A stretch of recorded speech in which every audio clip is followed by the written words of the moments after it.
what you want, when you want it, where you want it. This is The Mesh. Hey, this is Moose from Street Circle Drive. That's the Hickory, North Carolina-centric podcast here on The Mesh. Be sure to check out our show and all the others at themesh.tv. Footcandle Films. Film news and reviews from two guys who really like movies. This episode is brought to you by the Footcandle Film Society. For a schedule of upcoming screenings and membership information, visit the Society's website at www.footcandle.org. Hello and welcome to Footcandle Films here on themesh.tv.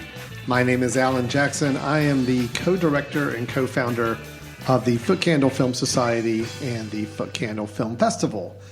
Chris Fry is with me as always. Chris. Hello, everyone. How you doing? I'm doing good. Looking forward to talking about movies. Chris is also the other co-director, co-founder of the aforementioned organizations as well. Yes. And we have been co-hosts on this show since the very beginning. I don't even know how long we've been going now, do we? Long time. We don't number our episodes, do we? We don't. We did start the Film Society before we started the podcast. And we've been doing that for 12 years? 12 years. I think maybe this has been going on for maybe 10. We probably need to look in and get our crack research staff to find out when our actual 10-year anniversary is. It was one of the first shows that went on the Mesh. The Mesh TV network. Yeah, so that will be an easy way to kind of nail that down. So great. Well, if this is your first time joining us, welcome. We've got 10 years worth of episodes still on archive and feel free to listen to. But let's get to what we're here to do, and that is to talk about films and movies and movie news. This is our film review and discussion show here on the Mesh.tv podcast network. Every time we get together, we review one or two or maybe sometimes three films that are fairly new for theater goers to go see. Then we'll also hit some news items. We have a couple segments we like to go into on some of our news about upcoming film productions coming up or rumors we've heard about projects or even exploring the trailers. We're going to do a little bit of that today, a couple new trailers for some films. We're going to talk about just that intro trailer that we've been given access to. And then we always tap up our episodes with the recommendations. That's our final bit of the show. We each give a recommendation of a film that we think is worth checking out, maybe something you have overlooked in the past, something we just caught back up with and thought might be worth your time if you're looking for something to watch. Maybe not wanting to go to the multiplex, watch something on your home TV streaming. We're here to help you with those recommendations. Now, Chris, we've got two films we're going to be reviewing today. One is The Invisible Man, brand new film that's out in movie theaters as we're recording this. It's a 2020 release. Yeah, that's right. One of our first official 2020 releases, I believe, that we've been talking about on the show. And then we'll also be discussing a 2019 film, but one we're just now having a chance to catch up with. It received some Oscar nominations, but it was Pain and Glory, starring Antonio Banderas. We're going to be discussing that one as well. But let's go ahead and go first into our main primary review. That is the latest film in the Dark Universe. Is that the word I'm going to use? Sure. Universal old monster movies, the reboot that they're going through. This is it. It's The Invisible Man. As the attorney representing Adrian's trust, I'm required to read a prepared statement. Cecilia, although our relationship was far from perfect, I thought that you would talk to me rather than run away. Are you okay? What happened to him? He cut his wrist. Per his final wishes, you're getting $5 million. Contingent, of course, on the fine print. He can't be ruled to be mentally incompetent. So, Chris, after 2017's The Mummy, I don't know if you recall that. I recall it because you have urged people on Letterboxd to take it as more of a, hey, this is fun. Come on, I'm not the only one who thinks this is horrible. Yeah. So I do recall it. I never saw it. Had Mr. Tom Cruise, but I never saw it. It was one of Tom Cruise's rare flops. I mean, he just doesn't really make so not only flop with like critical, but like box office. Oh, flop. yeah, absolutely. Okay. After that film, that was kind of Universal's attempt to create a new shared universe with all of their legacy horror characters, the Wolfman, Frankenstein, Dracula. A universe they deemed the Dark Universe. It was dead, never to be seen again after The Mummy completely flopped.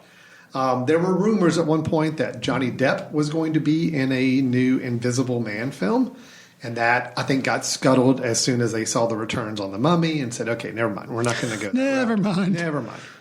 So instead, what Universal Studios did is start focusing a little bit more on horror films that weren't really tied to like those legacy characters. So they did Jordan Peele's Us was a Universal film. The recent Halloween reboot, even though Halloween I know is a kind of a franchise thing, it's not one of those classic Universal horror characters. Gotcha. And they were very successful with both those films. Both those films made a good bit of money and got a lot of acclaim. So now enter Blumhouse Productions. That's the production company that's kind of become well known for horror films on a very, very small budget. Mm-hmm. So now enter Blumhouse Productions. They are given a measly $7 million budget. And then you have independent actor supreme Elisabeth Moss and writer-director Lee Whannell, whose credits include the Saw and Insidious franchises. You mix all that together, and now you've got a new version of the old 1933 film, The Invisible Man. So while this isn't any kind of attempt to create a new shared universe, it is a retelling of one of those original Universal horror characters. And in this new take, we meet Cecilia, played by Elisabeth Moss, whose abusive ex-husband takes his own life and leaves his fortune to her, all while she suspects that maybe his death was just a hoax. As a series of coincidences turn lethal, Cecilia works to prove that she has been hunted by someone that nobody can see. So now, Chris, do you feel this version of The Invisible Man, classic tale of a man who can become invisible, will give new life to any other classic Universal characters? Does it give any inspiration to want to do something creative with some of those old characters? Or should this film and all the other films like it just disappear, letting the studio focus on newer stories and newer characters instead? I mean, the film overall, it works for me. I think a lot of it is because of Elisabeth Moss, who, we saw her do kind of a horror story performance in Her Smell, where she was like this, addled punk rocker, but it was just like hard to watch her making bad decisions, like horrible things happen to her. This, she's actually in a horror movie, but, she portrays the anguish of somebody who's just had all these horrible experiences happen, abuse and everything. Should it launch the Dark Universe flagship tentpole movie thing? Just to be clear, I don't really care about all that. So I guess basically, did this film work? So I mean, it did work. If they were to take the care in trying to make something original instead of just kind of slapdashing, I don't know. Like if they could craft other, a Wolfman movie that had this much thought and stuff put into it. I don't know. It could work. Do I want to see it launch a Dark Universe? Probably not. But what got me interested in this movie was Elisabeth Moss. When I saw she was going to do kind of a horror movie, I was like, well, that's interesting, but I am curious. I'm curious to see what they do. And, the subject matter, I know kind of the baseline story. I've seen other iterations of this movie before. So, there was enough there that kept me interested. So thought it was a worthwhile go. What were your feelings on The Invisible Man? So I did ultimately like this movie.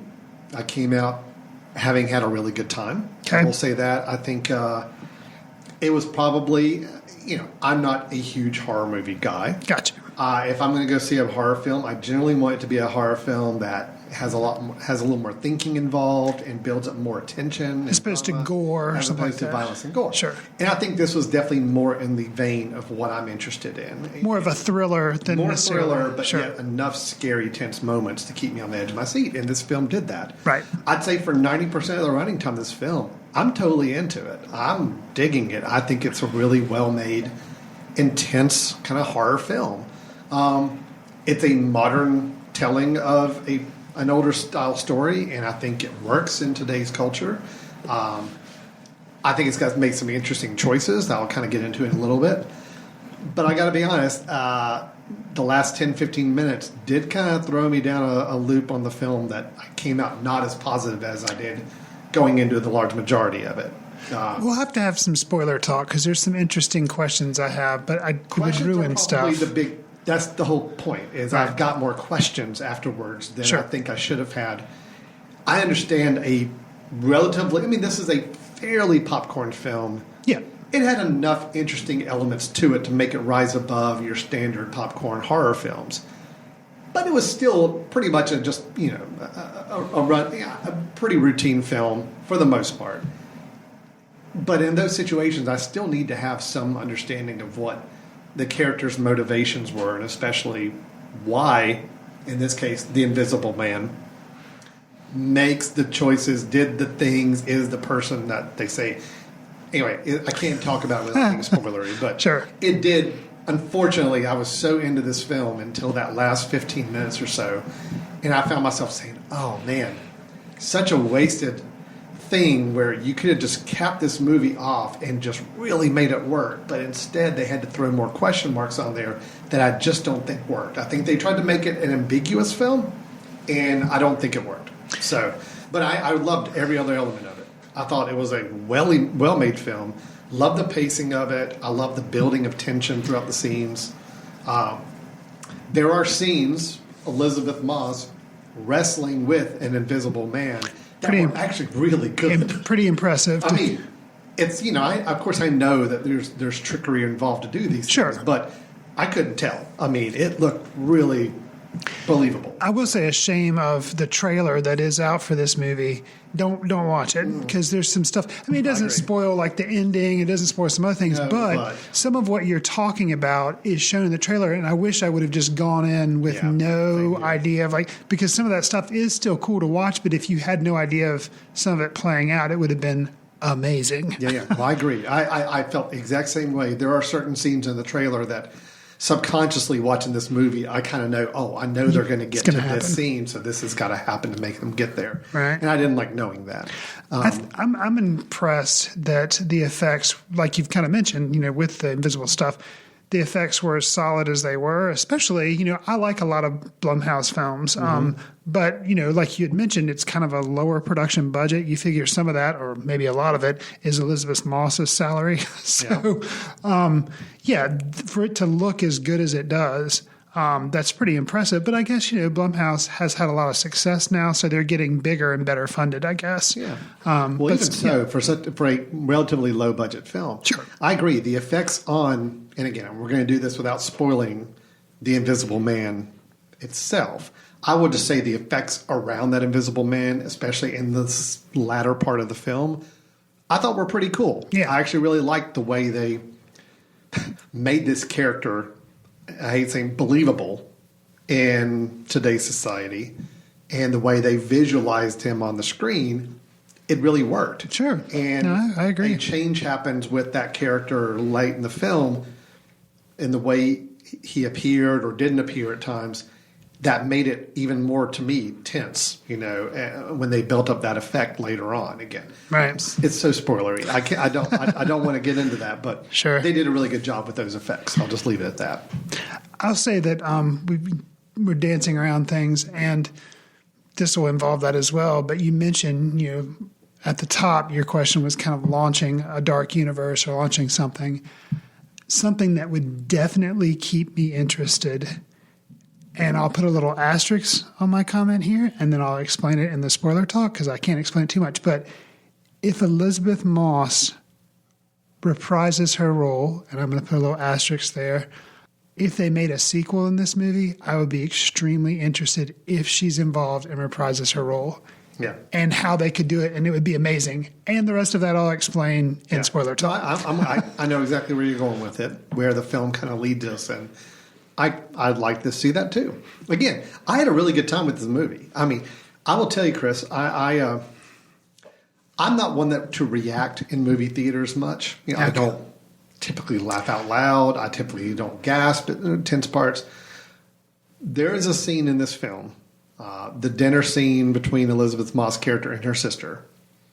Yes. Honestly made me kind of go, oh, crap, out loud in the theater. Yes. And I know what you're talking about. Wow. So that scene alone kind of got me for the film. It hooked me to know. Well, and moments like that were kind of unpredictable, but some of the twists that were made in the film, I felt like were really predictable. Well, late in the film, you're saying, or because to me, late in the film, it was a little more predictable, and then they just completely threw it out the window and threw anything. I guess there again, spoiler talk. Yeah. I'll talk about stuff, but I felt like they were a little predictable, which decreased my enjoyment of the film. But viewer mileage may vary. It depends on sometimes you watch a movie, you don't pick up on stuff, and that way you enjoy it more than others. But we'll have to get into spoiler talk and talk about the ending and stuff. But So I don't know. I think if you're looking to be, completely confused or befuddled, like in a Christopher Nolan film or something like that, where you kind of don't know where the pieces are falling until they fit together at the end, this didn't quite have that, effect. But, it's not trying to do that. Yeah, so. I made a guess about a third of the way through the film, leaning over to my wife saying, I think this is going to be the case. And I was right. Mm-hmm. And I'm fine with that because, again, I watch enough films. I typically am looking for those angles that they're going to try to play. Sure. I just feel like, unfortunately, they added another 10 minutes, 15 minutes to this film that overly complicated the plot, overly made a lot more questions pop up. And I will just say, too, I know one of the main characters, Elisabeth Moss' friend, that she actually is living with, he and his daughter. He's a police officer. Outside of him, the police don't come across very well in this film. And there's a lot more questions about the amount of research and homework they actually did on any of these cases or anything that's going on. Anyway, it's all spoilery talk. I can't get into it. But it's just, unfortunately, I don't like coming out of a movie with more questions in my head about why did this person do this way and why not do it this way and what was their end goal? That's my big question. Is I don't understand end goals of the characters here in this film. I think that's fair. And I just wish I did, because that would have given me, I would have walked out of the theater just completely satisfied, really loving this film and being a big fan for it. But it's a little mixed bag for me right now. Sure. I will say kind of my summary was that, I thought it was kind of like you touched on, it was a decent popcorn blockbuster. But after the film, I went back and looked at the director, Leigh Whannell, who you mentioned. Interesting, this was a remake, obviously, and he is slated to write and direct a remake of Escape from New York in 2022. No actors are attached to it, but he's supposed to write and direct a remake of originally it was John Carpenter, Escape from New York, and it had Kurt Russell. So interesting that he's going to do another remake. Well, this film should help him solidify those deals. It's making it had a good box office performance first weekend, of course, against a $7 million budget. You make $29-30 million in the first weekend. That's pretty good. I'm pretty happy with that. Yeah. So, and the feedback, the critics for the most part have all been really positive on it as well. So, again, I enjoyed it. I had a really good time with it. I thought it was thrilling. I thought it was interestingly told. I love the premise, kind of the overall setup and premise of the story. I really thought Elisabeth Moss was great. She knows how to play tormented individuals. She does extremely well. Yeah. And someone that's kind of teetering on that edge of you just don't know if they're going to lose their sanity going through this process or not, or if they're going to come out triumphant on the other end. You never knew with her, which is great. I love that performance of her. And again, for 80-90% of the film, I'm totally down with it. I do need to talk to somebody about the ending and just overall motivations of certain characters. So, well, why don't we, I guess, move into spoiler talk for The Invisible Man? If you do not want to hear Invisible Man spoiler talk, I would suggest you just fast forward until you hear some trailer for Pain and Glory. That'll be a good way for you to know that you've missed the spoiler talk. Okay, so we're going to do spoiler talk now. We're giving enough of a little preamble now so people can skip ahead.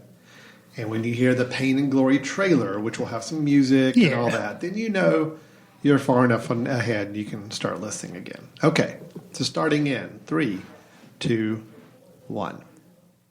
Okay, so here's my issue, Chris. Okay. I don't understand what the goal of, quote, the Invisible Man, the ex-husband, was in this whole scenario. Okay? Was it just to have her come back so he can have the baby? Is that the whole deal? Well, okay, so the husband, which we actually didn't get into in the review, he's an inventor. And so he develops a suit that can let people go invisible. Sure. So, she escapes from him. She was going to drug him, but then she doesn't end up drugging him. Well, I think she does to make him sleep heavier. Okay. I think that was the thing, is he was a lot more drowsy because she gave him some medication. But she's able to escape, but then he actually does figure out she's escaped because alarms go off and he like catches up to her, but he doesn't get her. And then here's my like big, huge problem. Since we're in spoiler territory, he supposedly commits suicide. Yeah, supposedly. And I think this is where you're getting in with the police. Yeah. Because, if you commit suicide and you're dead, you have a body. There's a body, yes. And we see photos when she goes to the brother of this guy who's like is an attorney over the estate and everything. And the whole deal is she has to remain sane so that she doesn't get she doesn't get this money. An urn of ashes, and he shows her the photographs of his brother that look like he's dead on the ground. Which you assume photograph was from a police report when they found the crime scene, and a body has then been cremated. And he's supposed to cremated. So the police have seen a body, so he is really dead. Spoiler, here's the whole thing in Twilight. He's not dead. He's not. So I don't. That's issue number one. I don't understand how that can work. Okay, all right, let's continue. Right. That's issue number one. Okay, he wants to get revenge on her because she left him. Correct, which I get that. And then you also find out that she's pregnant throughout the process too, while she's trying to escape from him. So he's tormenting her as an invisible man. She doesn't know. She thinks it's him. Okay. She starts to believe it's him because of the little clues and things that she Now, we knows. think he is team tormenting her with his brother. Or do we think... See, when I was watching the movie, the thing that I guessed was that it was all the brother. It was all the brother. That's what I guessed. And so when the brother, died, or they killed the brother, it's like, okay. And then I don't get she then goes to the house and she... with the police and they find the brother? Like, how does it happen that it's revealed that the brother is still alive? That's what I don't understand. Okay. I get the impression that the brothers were working together, but then somehow the main... So you don't think the lawyer brother actually did tape the other brother up and lock him up? So. I don't think that was all staged. And that's what the brother does. The brother stages that. The surviving brother stages that so that he can get out. Yeah. Okay. I think the surviving brother... set it up to say, look, that's my fail-safe. If my brother gets killed or arrested, then I'm going the route of he was controlling me and he had me kidnapped and down in the basement of the building. Okay. But again, this all makes no sense because what was the end goal?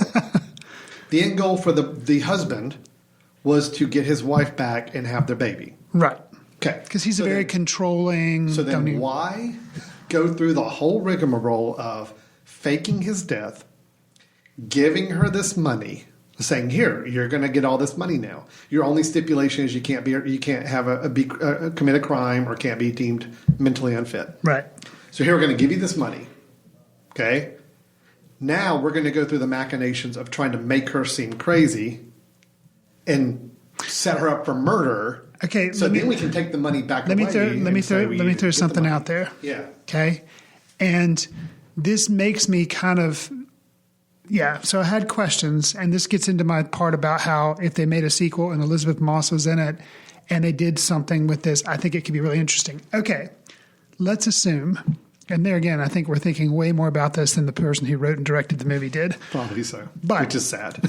let's say that the lawyer brother actually really did put his brother in the basement. All right. Okay.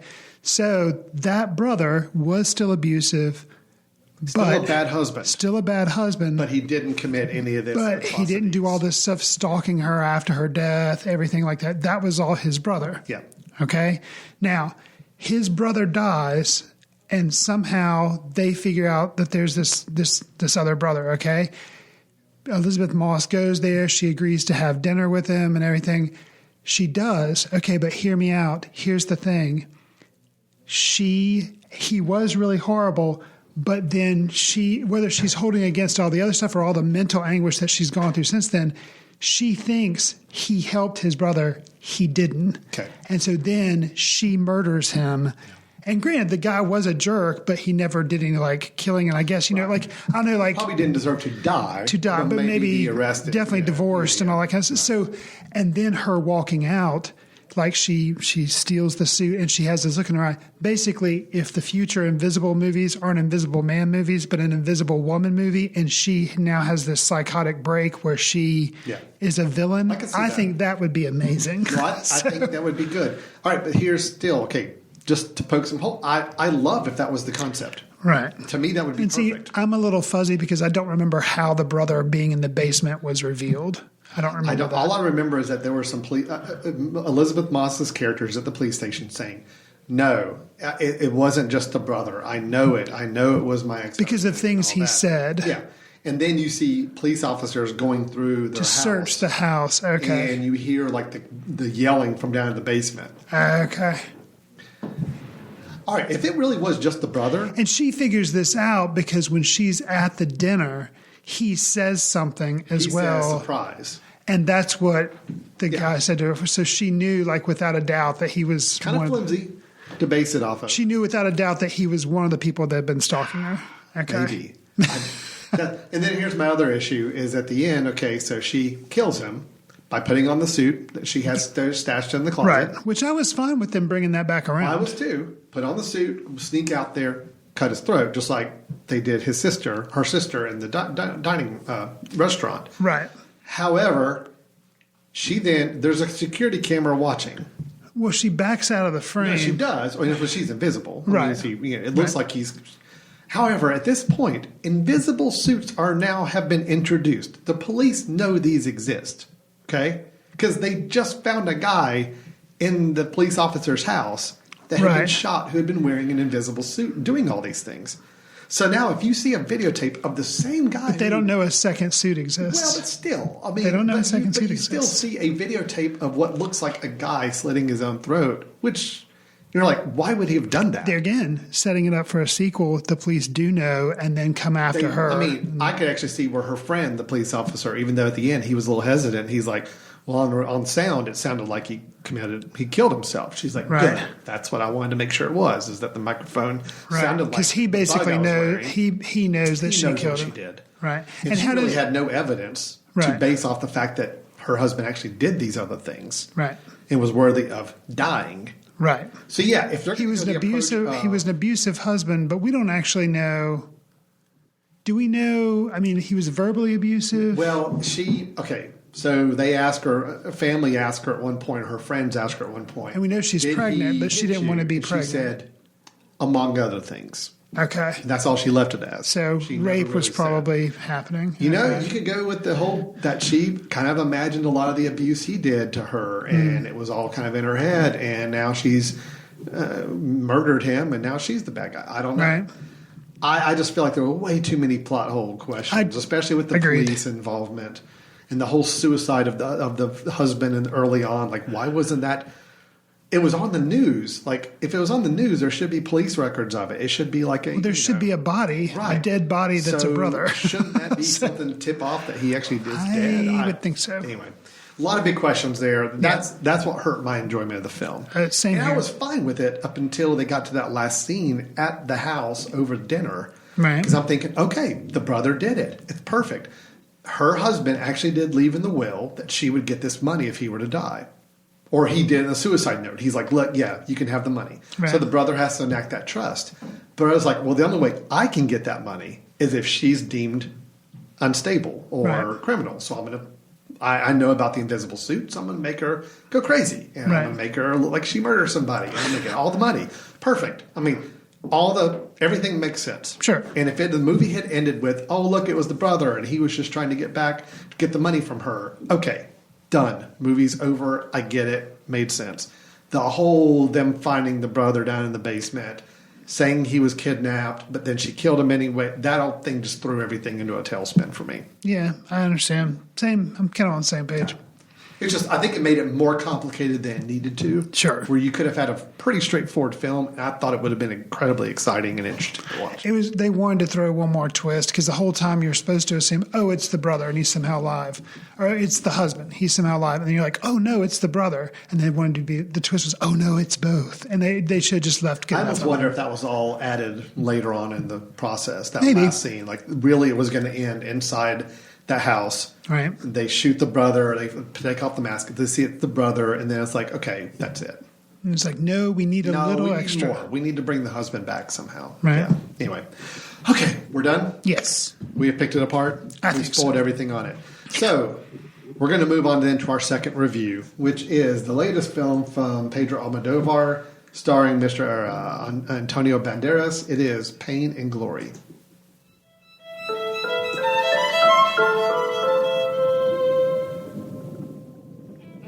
No has sido un buen hijo mío. No. No. ¿Qué haces aquí? Tengo que hablar contigo. 32 años me ha costado reconciliarme con esta película. Si no escribes ni ruedas, ¿qué vas a hacer? Vivir, supongo. Ten cuidado conmigo,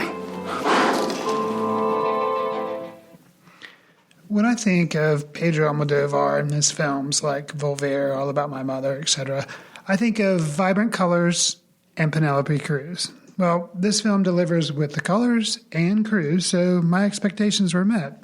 Alan, were yours? So I didn't have any expectations going in. I've seen some of his other films, but they're very scattered. I'm not a Almodóvar completist. Okay. I even had to look up on IMDb just to see like when his last film was, because here's the thing about Almodóvar. A lot of these directors from other countries, especially Mexico or Spain or some of these other Spanish-speaking countries, we get so many films we see here in the United States, but only a couple, especially the Mexican directors, have gotten like big hits. You know, you got Inarritu and you've got Cuarón, both with a lot of. This is a Spanish director. He's made a lot of movies, but none of them have really taken fire here in the United States. Okay. And so I'm guilty of that. I haven't watched all of his films. I've seen maybe, I think looking at the list, 3 of them or so. Okay. So I really went in with no expectations. And I think watching this after the Oscar season, it was nominated for Best Actor for Antonio Banderas, but I don't think it was nominated for anything else, if I remember correctly. I don't think so. I think that was it up for foreign film? I don't with remember. Parasite? Sorry, international film. Yeah, I don't think it was. Okay. I don't know. I could be wrong. So I really had no expectations other than I like Antonio Banderas. I've liked the Almodóvar films I've seen in general. So I was curious, but no expectations. So did it hit expectations? Sure, because I really had none. Didn't have any. Okay. I love this film. Okay. I actually really, really love this film. I did not think I would react to it like I did. Maybe it's the fact that I kind of look a little bit like Banderas' character age-wise right now with, the beard. You're not doing heroin now. No, I'm not doing heroin, but the salt and pepper everywhere. Sure. Just, I don't know. I saw a little bit too much of that going on there. Of course, the film is a lot about, a film director reflecting on the choices he's made, past and present, a lot of flashbacks, thinking about relationships and people he's met along the way that he either feels a need to reconcile with or try to understand his feelings towards them.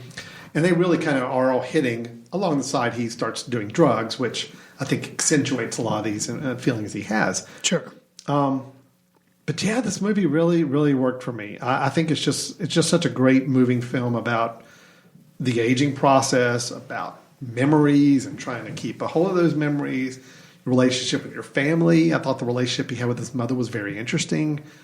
And then resolution. There's like 3 or 4 different relationships in this film that he has to deal with, either choosing to reconcile with them, to continue a relationship with them, whatever it may be, or understanding them more. And I thought the film was really great for doing that. And I thought Antonio Banderas was solid, was really good in this. Not a super showy role, so I kind of understand not winning Best Picture on it, but I definitely saw the reason why he was in the field to be nominated there. So True. I have a lot of strengths with this film, things I'll point out. But Chris, what did you think of it? I liked this film a lot. Definitely have not seen all of Almodóvar's films, but I've seen probably maybe half of his filmography.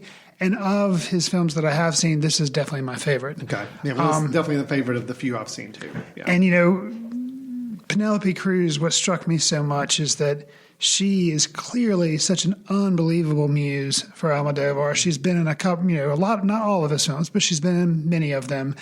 And with this one, and he's talked about his collaboration with her. He's very open about how she's just like, a muse for him. But I just can't think of any star that's been on screen since Marilyn Monroe, who is name-checked or referenced in this film, that has looked so beautiful on screen as Almodóvar is able to make Penelope Cruz look in this film. I mean, it's just even while amazing. She's playing a mom, a working mother, that not living in the best of situations, and yet he still she still is very glamorous. Yeah, the way he shoots Penelope Cruz, you feel like mirrors the way Almodóvar, his loving, nostalgic gaze towards mom. Like it just really, really works. Like if he'd actually, I can't imagine him casting anybody else as his mom in this film. Like I just think something about that, and going in with the knowledge of how much he admires her and how much they've worked together. It wasn't distracting. It just kind of added another level to the film that I think really worked for me. It's surprising. It's kind of a thinly veiled, fictionalized autobiopic. That's what I assume. And it's surprising how much of it Almodóvar is kind of willing to say about himself, kind of unflinching and not worried about appearing selfish with drugs and betraying of friends and relationships. It was really interesting, and to me, so much more interesting than if you would have made just a straightforward biopic. Sure. And if somebody else would have made it. But the fact that he does bother to change names, but yet you kind of know, like, it's just there's enough film there. Director. I don't know enough about Almodóvar's film history to know if there was an actor or actress that he had a public falling out with because of public comments made, but I'd be shocked if there wasn't one that this was based off of. What if it was, because I think he's been in other ones of his films, what if it was Banderas? I don't know. Banderas was in The Skin I Live In, which I have not seen, which I really, after watching this film and seeing Banderas, I was like, I want to go back and watch that film. That's the only other one I know of that Banderas was in. I could be wrong, but I remember when they joined up for that film, that was kind of a big deal, I thought. Big deal. So. That was curious about, and I'm really, you talked about it not being that much of a showy role, and it wasn't. He was good in it, and I can see why he was nominated because he has to carry the film because he's the focus of it. But there's an actor in the film that plays a friend of his, and like you mentioned, they have the falling out. I can't believe granted, it's a foreign film, it's hard to get nominated. I mean, look at Parasite, they didn't have any acting nominations. But the guy who played his friend, actor who'd had the fight, he was amazing. Well, he was good. He was really good. That was the great. I love the interactions between those two characters, which really happened a lot more in the first half of the film. Right. But I'll tell you, Chris, there is a scene of dialogue, a reunion of sorts between Banderas' character and Federico Delgado, who's played by Leonardo Sbaraglia.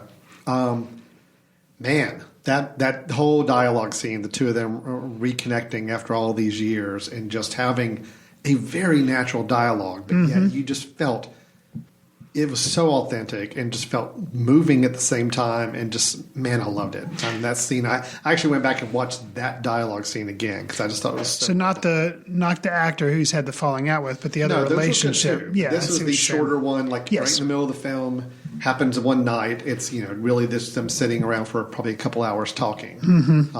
But that scene, them comparing their lives now, telling what they've done in the meantime, but yet you can still tell there's a lot of emotion towards one another and a lot of stuff that's happened in the past that's they're both regretful of. So anyway, it's a great scene. Such a good scene. It is a good scene. I was surprised by, I've talked about the colors, and this movie did have all the colors of Almodóvar, just bright costumes, set pieces, everything. Never seen Almodóvar really use animation before. Yeah. And the use of animation to describe the medical conditions that, the director in the movie is suffering from, they were used in kind of a funny way, but also a very unique way, and they were very colorful. And it kind of helped gel the movie together because it kind of, I don't know. It did a lot of explaining, but it did it in a really interesting, cool way. I guess. Well, that, and then speaking on the colors too, you have all these vibrant, bright colors, especially in Salvador's apartment. Mm-hmm. Oh man, it's just these bright reds and yellows and everything all over the place.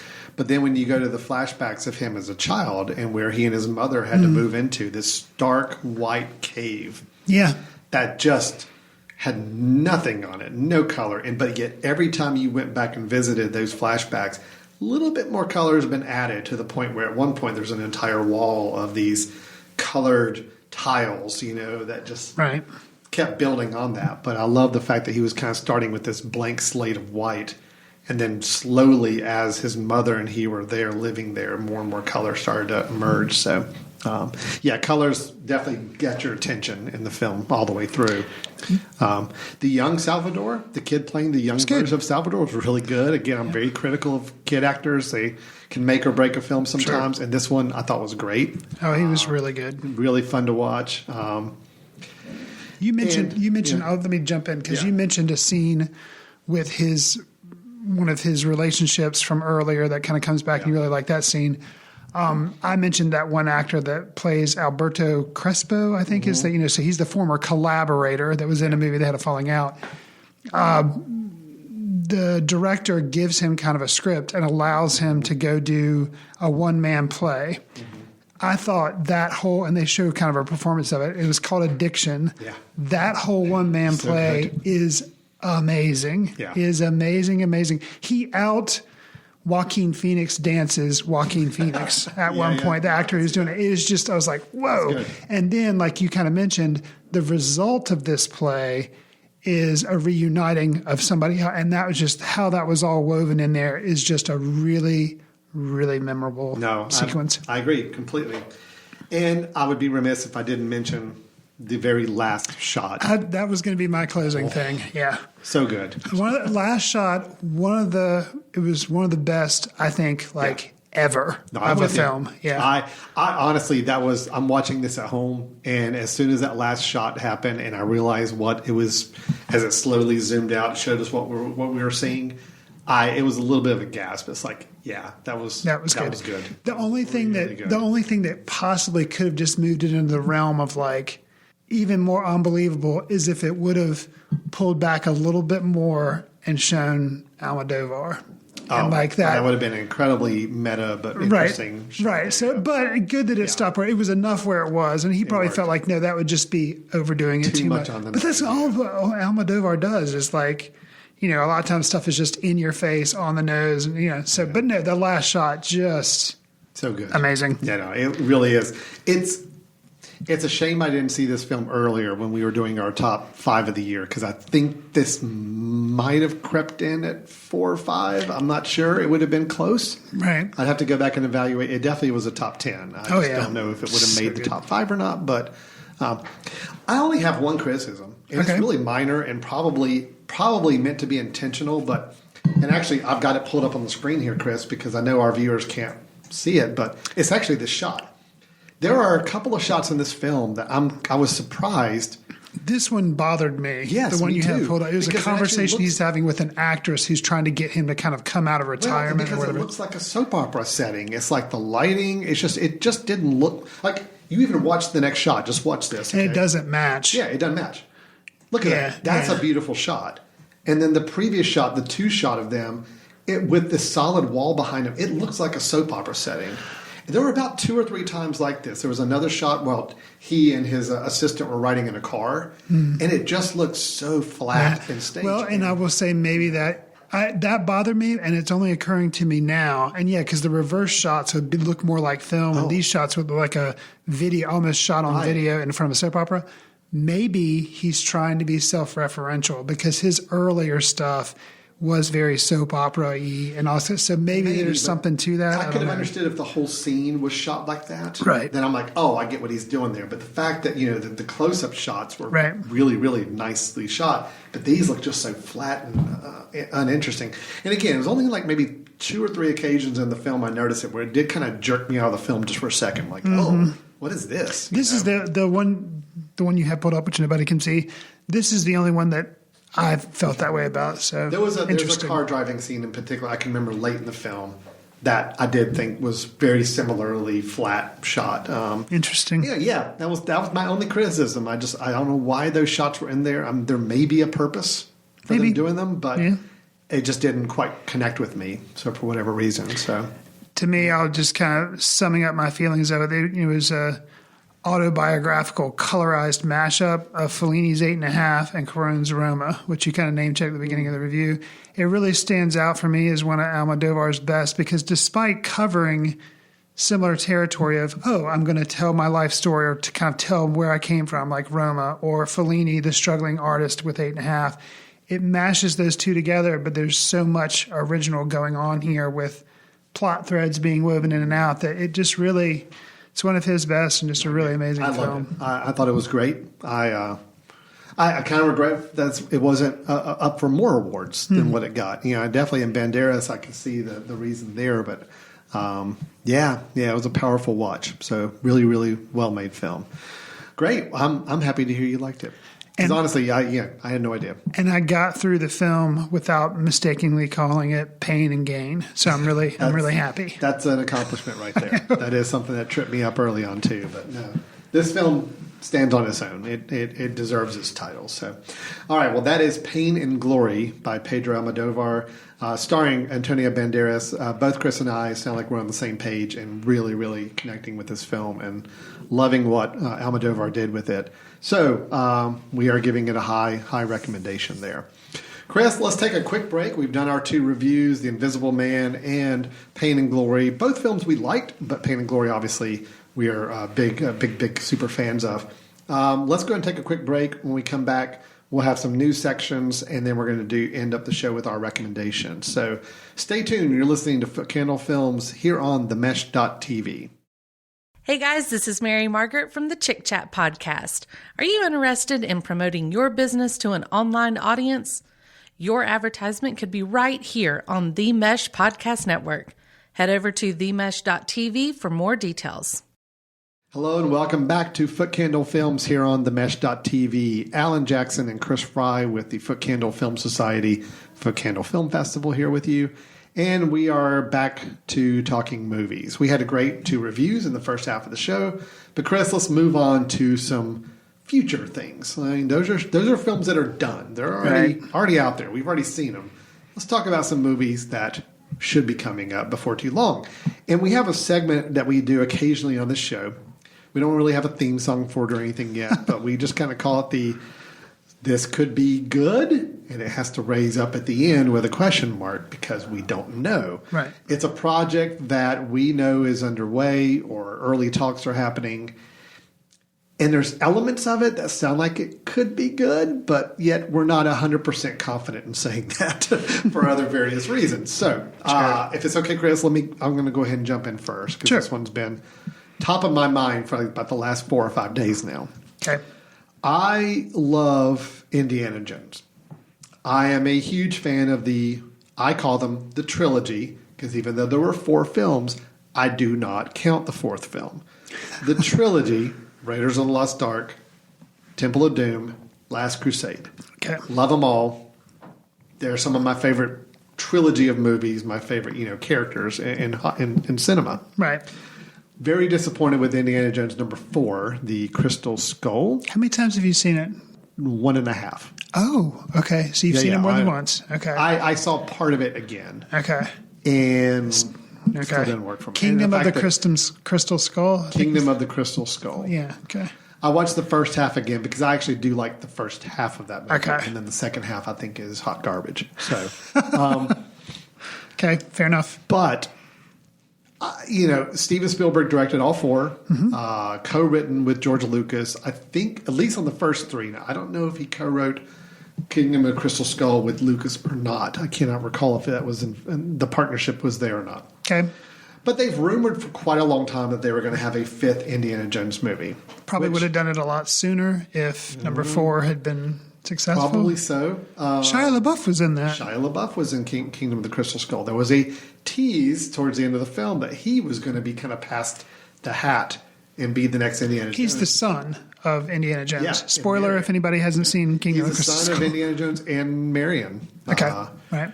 But they, even though they tease the hat kind of rolling towards him at the end during the church ceremony, and he gets ready to pick it up and put it on, Indiana comes by and grabs it out of his hand and says, and puts it back on, which I thought was kind of a nice touch. Right.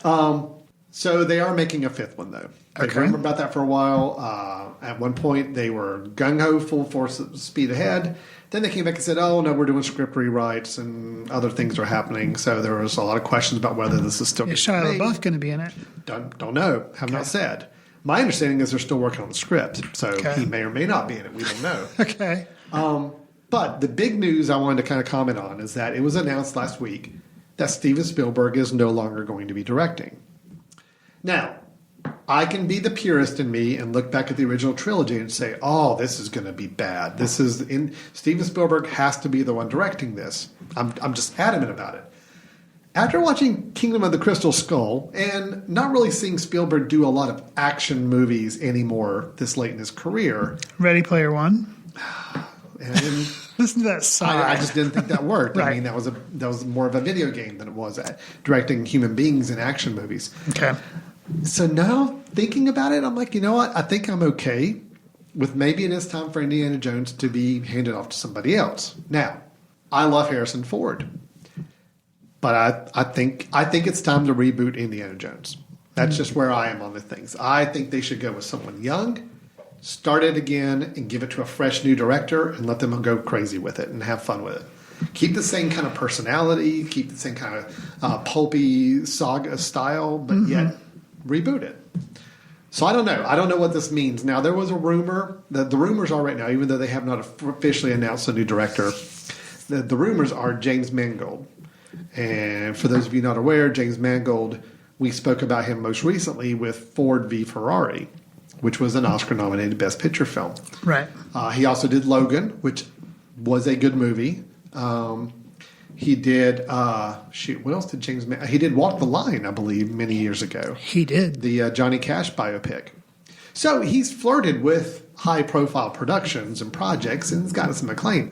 But, in all those projects, the director, James Mangold, was never the aspect of those films that stood out for me. So can he add enough to this and carry on Indiana Jones 5? I don't know. So that's the news item. Chris, you just kind of sat there nodding. Sounds like it may be good. You just kind of sat there nodding. I guess I don't know if it's approval or acceptance, but what's your relationship with the Indiana Jones, and do you care at all about where they go now? I mean, I'm interested in them. I liked them a lot as a kid. I really liked them. But I was so distracted by Star Wars going on as a kid that they were second tier. Because Star Wars was like the thing I was obsessed with. But I liked them. When I saw Kingdom of the Crystal Skull was coming out, I wanted to go see it. I didn't think it was that great, but I do want to revisit it because I think on a revisit it might not be as bad as my memory of it. But I kind of agree. I'm kind of where you are. If they're going to make a fifth one, maybe Steven Spielberg, maybe he said, you know what? Sure, I'll let you do it. I don't really have the passion for it. Maybe that's why 4 didn't turn out so well. Somebody else who's, I want to go do other stuff. I don't want to make a sequel type thing. I want to go do, So maybe that is a good thing. Yeah, I ultimately think it is. I think the question is just who do you get to take the reins now? And if they are making this a fifth installment of this ongoing saga, and if Harrison Ford's in it, I mean, there's got to be a point where Harrison Ford can't play this part anymore. You'd think so. So I would hope that maybe this is like the transition film where it's like, okay, yeah, we're going to there's going to be a new Indiana Jones. If I hear Shia LaBeouf's in it, I am so on board because I would love for there to be a transition from Harrison to Shia LaBeouf in this film. So that would be awesome. When Shia LaBeouf was in Crystal Skull. Originally I probably wasn't on board because he was Transformers man, but now. See, I was going to say the Shia LaBeouf back when Kingdom of Crystal Skull came out, that was the big thing. Everybody was like, oh, no, right. I don't want him to be the new Indiana Jones. Now, I'm kind of with you. After seeing Honey Boy and seeing Peanut Butter Falcon and seeing kind of where he is as an actor, could Shia LaBeouf at this point play a charming, sarcastic swashbuckler? Yeah. Okay. Well, because he was in American Honey or whatever, which overall the film I didn't care for, but he played kind of like a charming guy who got people to go along with him on this kind of road journey film or whatever. Yeah, I could see him being able to do it. See, I'd be okay. I'm actually okay with him now. If they decide to go a different direction and recast and get somebody else to play his son in this film, so be it. Regardless, I think this ought to be the transition time to say, look, I would agree. I think the Indiana Jones brand needs to continue because it's limitless. You just have these pulp adventures every couple of years, somebody in kind of the 1940s, 50s, 60s milieu. I mean, it'd be great. I think just like Spielberg has realized that maybe his time's passed on this, Harrison Ford, collect your paycheck, appear in half this next film, but be prepared to kind of move it along, would be my recommendation. Sure. Yeah. Sure. Okay. So, Chris, do you have a film that you think could be good? So, yeah, maybe. Interestingly enough, it also talks about, or he's involved in it, director James Mangold, who who we just talked about. We just talked about him. You mentioned that he did Walk the Line. Well, a project that he is being tied to is a forthcoming biopic about a musician called Going Electric, and it will be about Bob Dylan and that period when he stopped being kind of a folk singer and transitioned and went electric and made a lot of people mad. Sure. Timothy Chalamet is playing Bob Dylan. So, there you go. Mr. Chalamet, he was in Little Women, he was in Lady Bird. He's, a lot of people are big fans of his. So, I don't know. Sounds like it could be good. It's not trying to do, still early going, not trying to do a biopic of Bob Dylan this entire spanning career. It's taking a moment when it was a big kind of turning point in his career and he was still young. So having Timothy Chalamet do it. Timothy Chalamet playing a musician, interesting. Playing Bob Dylan, interesting. I don't know. Sounds like it could be good. All the aspects of this that you've rattled off sound good to me, except for Mangold as the director. But he did Walk the Line. Yeah, but in Walk the Line, only reason Walk the Line was good, I thought, was the performances. Okay. It was still one of those we're going to cover from birth to It whenever. Was a spanning one. And it just kind of hit the highlights along the way. That's how Walcard could make fun of it, because it was the typical. Exactly. It did set the blueprint for a Walcard parody because it just followed exactly the beats of, okay, you're going to rise up. You're going to be this hot big star. Oh, now you got to hit drug problems and you got to hit issues and relationship and all that. And now we got to rise you back up again. So I love the idea that this is focusing on that period of time, the Dylan, which I think is fascinating. I love to see him play out, how Dylan processed the fact that fans were turning on him and what caused his musical style to want to change and all that would be really great to see on screen. Right.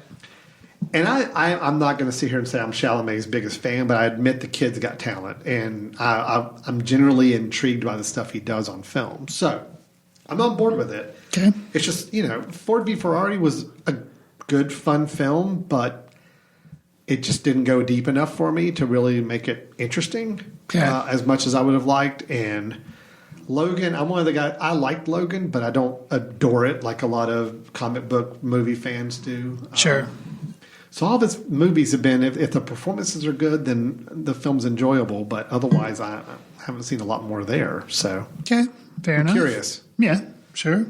But man, if Mangold's getting all these projects now, so he does the next Indiana Jones, he does a Bob Dylan pick, which maybe he's doing the Indiana Jones to get the money to make more of a biopic. I don't know. If Chalamet's involved, I think that's all. I think that's all the studios need to hear right now. It's like, we Chalamet. get to plaster Timothy Chalamet's picture all over movie posters and sell a Bob Dylan pick. Absolutely. Where do we sign up? So I don't know. We'll see, but. James Mangold. Didn't know that he'd be domineering our new segment here a little bit. So, all right. Well, we got two projects that could be good. Don't know. We're going to wait in here and see what happens with them. Sure. Chris, let's move on to our trailer tapas. This is where we like to snack on the morsels that are film trailers for upcoming projects that have just gotten our attention for one reason or another. And Chris, you've got the first one queued up. What are you going to share with us today? This is a callback to, we have mentioned this, I think, in one of our news segments previously, but it's a new film in the new entry in the Saw franchise called Saw. So the horror movie or horror movies I've Saw never franchise. seen any one of these. I have not either, but I've heard about them. Yeah. They've had quite a few. This is a new one, and it is called Spiral, and it involves Chris Rock and Sam Jackson. And I believe Chris Rock is a producer and maybe helped come up with some of the ideas. That was our news item like months ago, Right. was that Chris Rock was getting involved with the Saw franchise. Supposedly he approached producers and said he's got a great concept for a new film. He helped write it, and I think he is a producer on it. So, yeah. Okay.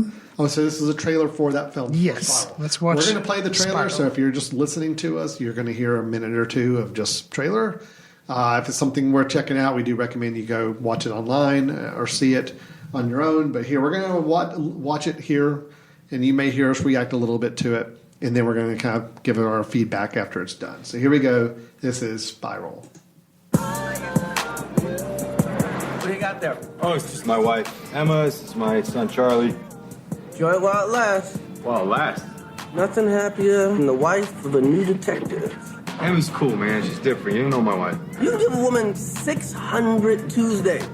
It ain't worth 3 Saturday nights. How much money you got? A lot. How many problems you got? A lot. How many people that died? A lot. All available units. Officer down. Pray that you flop. Detective Banks en route.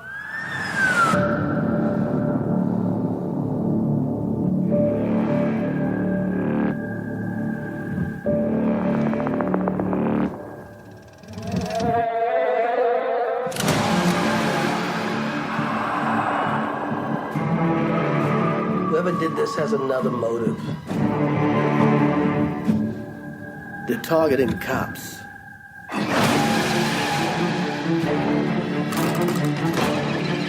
This gonna go sideways fast. Someone's out there pulling all the strings.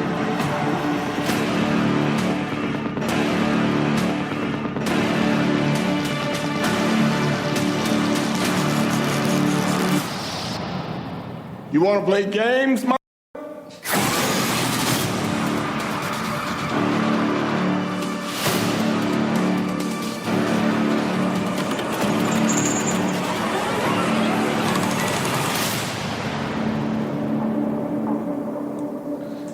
All right, so that is the trailer for Spiral. I mean, I've not seen any of the Saw films. Sure. So do you know the premise behind them? People get killed in gory ways. Yes, and at least for the first one, it's like people wake up and they are in a room, and it's kind of like an escape room. But to get out of the room, they basically have to kill somebody else or cut their arm off, or they have to do like all these terrible things. And you kind of come to see who the people are by the actions they are or are not willing to do. And the person controlling this is this mannequin puppet thing, or at least the voice of it, or you see images of it, is called Jigsaw. And it has also been a sequel of some of the Saw movies. They made a movie called Jigsaw. There again, I haven't actually seen the movies myself. Yeah. But from the trailer, I am interested where they're kind of taking it, it's from the police perspective, and it's like a serial killer, kind of like a Nemesis Joker type situation in a way. I don't know. And the fact that Chris Rock is in it and Sam Jackson, I don't know. It does intrigue me. I'm always fascinated when they take a concept or take a franchise and say, we got a new spin on it. We got a whole new group of people who want to take it and run with it and do something new. So that's great. Executive producer Chris Rock. I don't know enough about Chris Rock's executive producer experience to know if this is like a good thing or not, but at least it would be interesting, I guess. I don't know. This is one I kind of have to wait and see, hear kind of how it's progressing and how people are responding to it before I decide if I'm ready to jump into the Saw franchise or not. So. Don't get me wrong. I will probably do the same thing because I am not a horror movie fan. I didn't mention that in our review of Invisible Man, but I pretty much only go see the ones that are being critically acclaimed. Yeah, so if this comes out, I'll probably give it the week wait. And if there's buzz around it, sure, I'll go see it. But otherwise, no. Yeah, I thought too many pictures of hand saws with arms. I'm like, this is not going to go good. Sure. Well, okay, so Spiral, that is coming out in 2020, so this year? Yeah, it's supposed to come out in May. Okay, all right. May 15th, 2020 is the release date on that. Well, I will see your spiral, and I will raise you one Candyman. Now, when you said that, were you looking in a mirror, and are you going to say it two more times? I'm not gonna say it again. Okay. I'm not saying it again. Okay. This film, as I have already referred to the title already, will not say the title again. Another throwback, I guess throwback. Saul's not really a throwback. It's in the last 15 years or so. This goes a little further back. The original Candyman, I think, was a late 80s, early 90s movie, if I remember correctly. Early 90s. Early 90s. Horror movie. I never saw it because, again, I don't generally watch horror movies. But what got me interested in this remake or redoing that they're doing is Jordan Peele.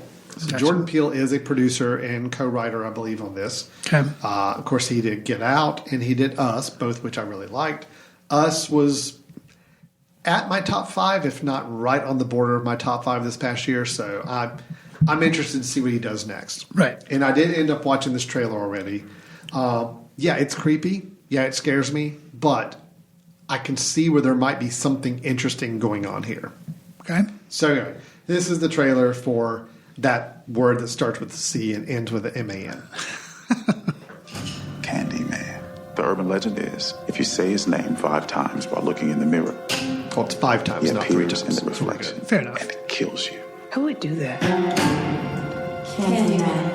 Candyman. Uh-oh, Alan. Candyman. They're going to do it. Candyman. Candyman. Our producer Moose is the one that's worried right now. He's not watching We're this. still alive. Let's go.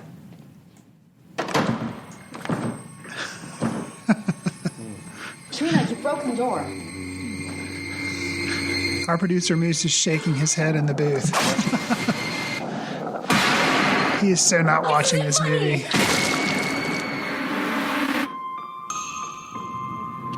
I feel really connected to this neighborhood. Cabrini Green. It was the projects. I just moved there, around the corner. The old candy factory. I'm an artist. You looking for Candyman? He's the monster that's part of this neighborhood. Why are you drawn to this? I'm hoping to spread the story all about Candyman. The mirror invites you to summon him. You should say his name. I dare you. Candyman. Candyman. Candyman. Candyman. Don't say that. Candyman.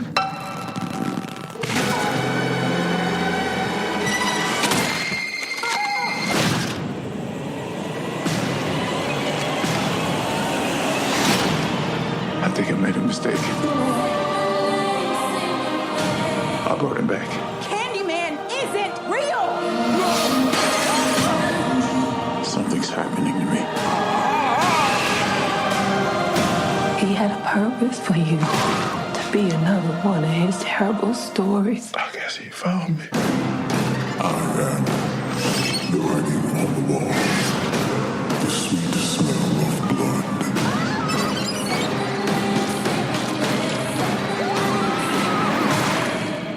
Be my victim. This is not real. It's not real.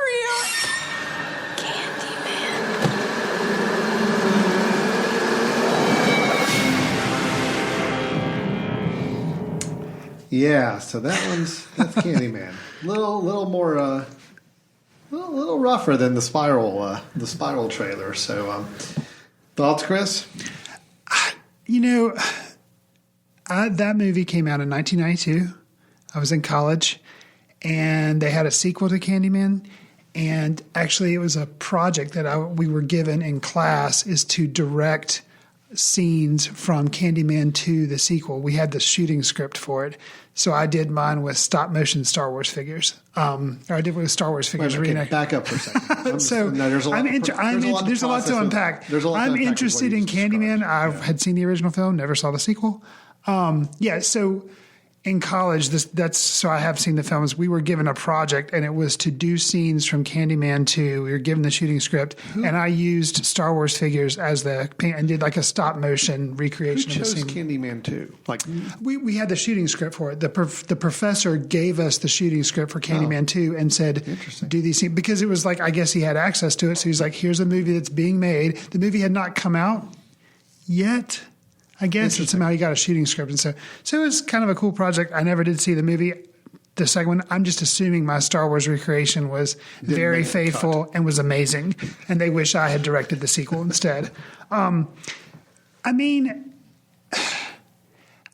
I feel like it could be Jordan Peele's involved. It's interesting thing to have to kind of bring back, to reheat, to redo.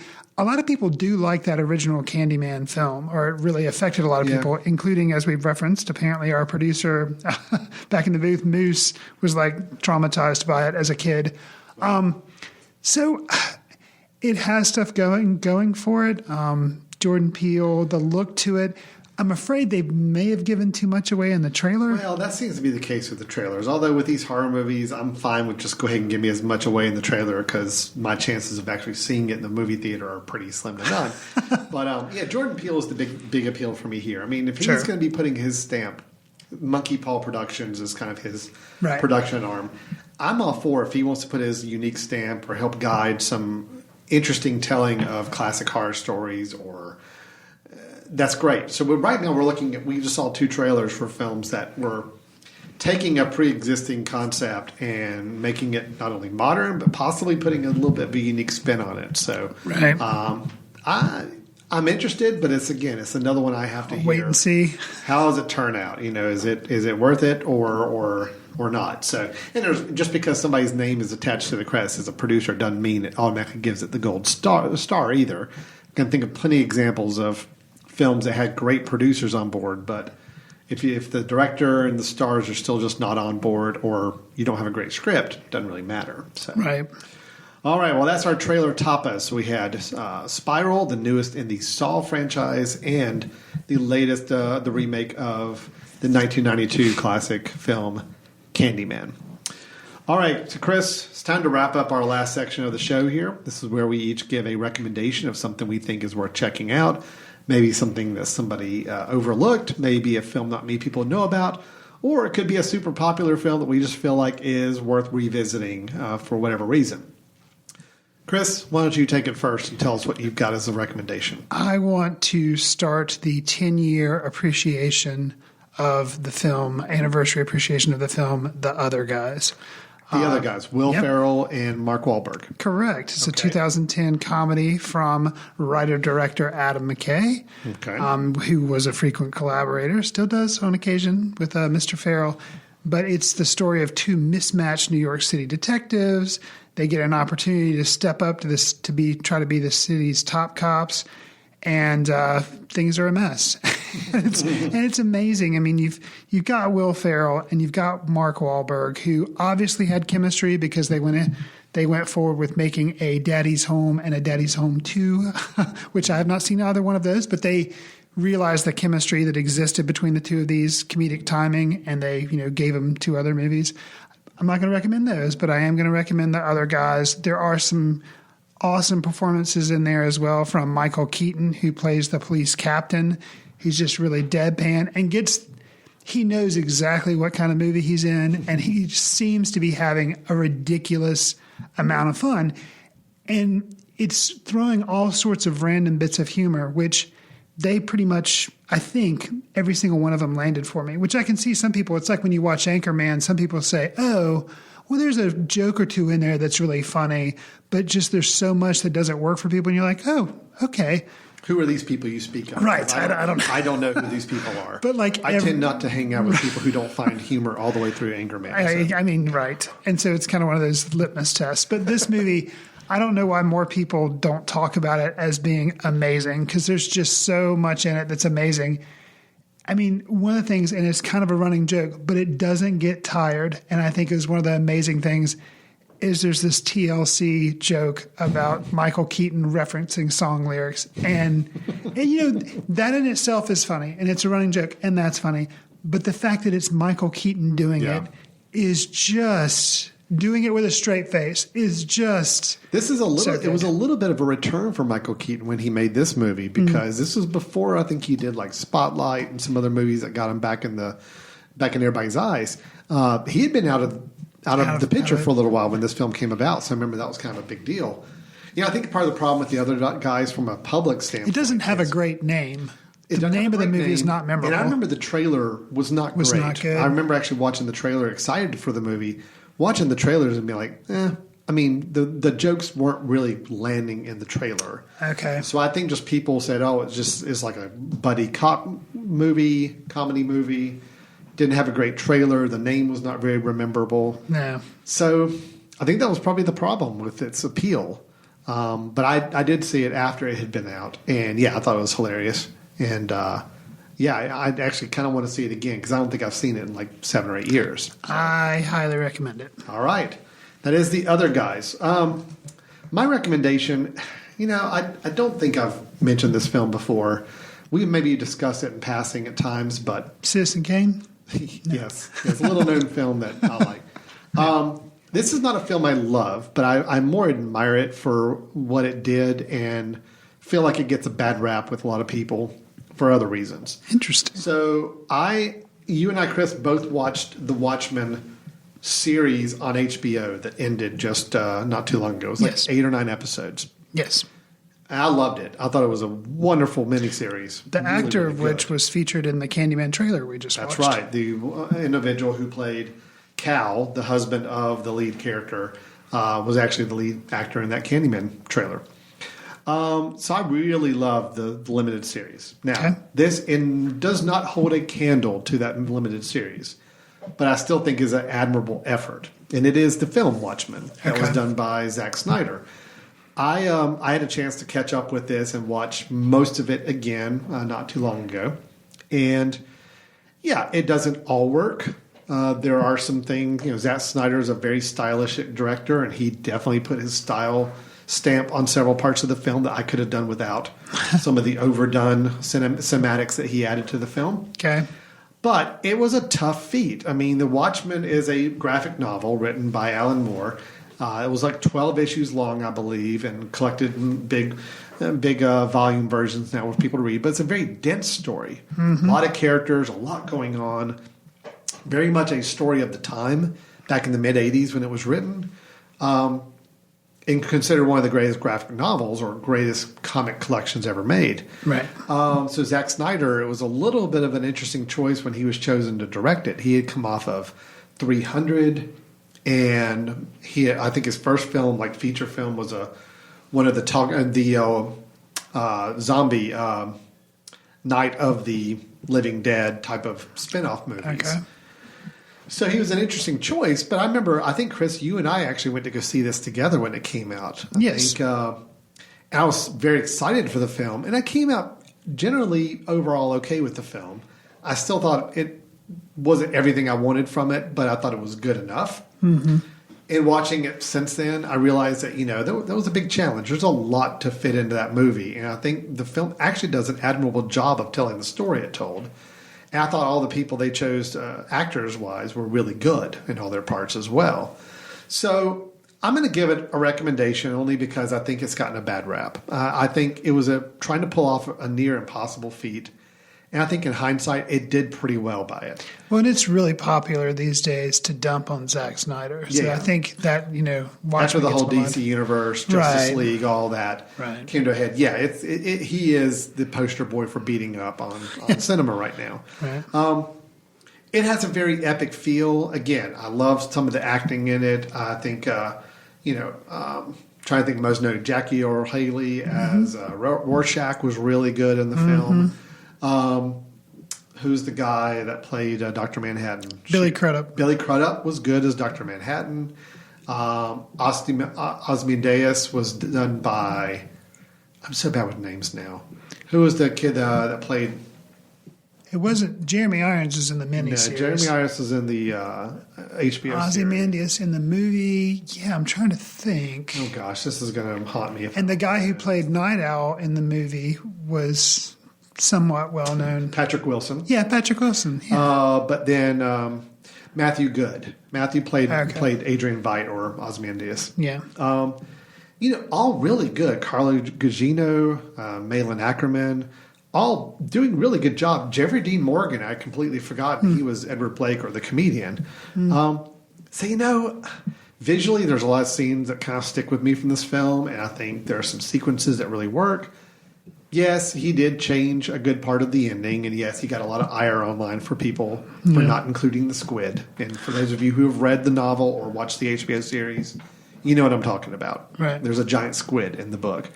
HBO didn't back away from it. Nope. HBO showed it to us. They leaned into it. They leaned all the way into it. But I think Zack Snyder, whether it was studio interference or just pressure to make it more acceptable to general public, I think went with a little safer route of nuclear holocaust instead of a giant squid transporting and crushing New York City.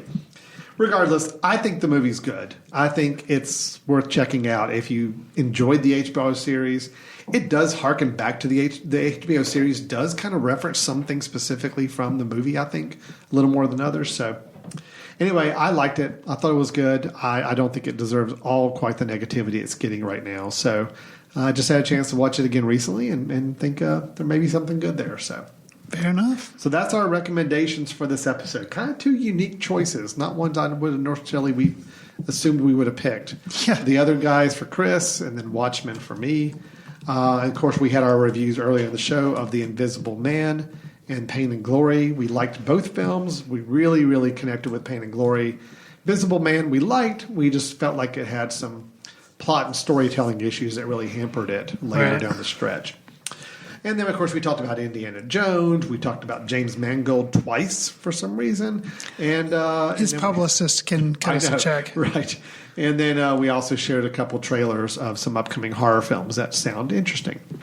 So, Chris, we covered a lot of ground. People may have some questions for us or thoughts or impressions. How can they go about sharing those with those? You can send us an email with feedback to info@themesh.tv and mention Footcandle in the subject line. You can also follow us on Twitter @FootcandleFilm. And then Alan and I do leave occasional posts on Letterboxd to track what we're seeing and things like that. And that's Letterboxd without the last E. So it's just BOXD, but that's a site we use. Keep in mind, our Footcandle Film Festival will be running this year, September 23rd through the 27th. We're doing the preliminary, putting together ideas and events for that weekend. So it'll actually start on Wednesday and run through Sunday. So try to come see us or come visit the festival the 23rd to the 27th of September if you can. Yeah, make early plans. We announce the films and start selling tickets in July. Mm-hmm. Okay, so July will be the time to kind of set your reminder to check that out and come join us. And as we get down the road, if you think about coming up for the weekend and traveling from out of the area, please let us know. Drop us a note and let us know. We'd love to see you while you're in town. All right, well, with that, we're going to go ahead and wrap up this episode of Footcandle Films. Chris, as always, thanks. Appreciate it. Enjoy it. And we'll look forward to talking to everybody next time. See you in the ticket line.